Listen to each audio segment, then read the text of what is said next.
முன்னொரு காலத்தில் மலைசாமி என்ற ஏழை விவசாயி இலந்தைக்குட்டை என்ற கிராமத்தில் வாழ்ந்து வந்தான். அவனுக்கென்று சொந்த நிலம் ஏதும் கிடையாது. ஆனால் விவசாயம்தான் சோறு போடும் என்பதை ஆணித்தரமாக நம்பினான். அதே ஊரில் வசித்து வரும் மாதையன் என்ற செல்வந்தனின் நிலத்தை குத்தகைக்கு கேட்டான். அச்செல்வந்தனும் சில நிபந்தனைகளுடன் தன் நிலத்தில் விவசாயம் செய்ய அனுமதிப்பதாக கூறினான். அதனை ஒப்புக்கொண்ட விவசாயி செல்வந்தனின் நிலத்தில் விவசாயம் செய்ய தொடங்கினான். அச்செல்வந்தன் விவசாயியின் உழைப்பை சுரண்டுவதிலேயே குறிக்கோளாய் இருந்தான். இருந்த போதிலும் மலைச்சாமி நேர்மையானவனாகவும் புத்திசாலியாகவும் இருந்ததால் செல்வந்தனிடம் ஏமாறவில்லை.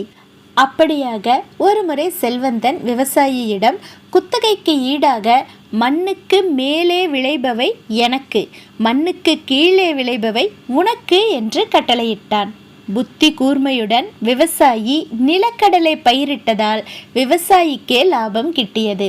ஏமாற்றமடைந்த செல்வந்தன் அடுத்த முறை விவசாயியை ஏமாற்ற எண்ணி நிபந்தனையை மாற்றினான். இம்முறை மண்ணுக்கு கீழே விளைபவை எனக்கு, மண்ணுக்கு மேலே விளைபவை உனக்கு என்றான். ஆராய்ந்த விவசாயி இம்முறை நெல் பயிரிட்டான். இம்முறையும் விவசாயிக்கே லாபம். ஏமாற்றத்துடன் வீடு திரும்பினான் செல்வந்தன். அதனால் எவ்விடத்து எதை எப்படி எக்காலத்தில் செய்ய வேண்டும் என்பதை அறிந்து செய்தால் உலகையே வென்றுவிடலாம். இதனையே திருவள்ளுவர் ஞாலம் கருதினும் கைகூடும், காலம் கருதி இடத்தாற் செய்யின் என்றார்.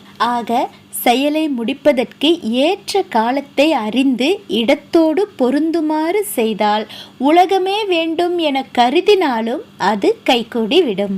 இன்றைய சிந்தனையை சிந்திப்போம். நன்றி.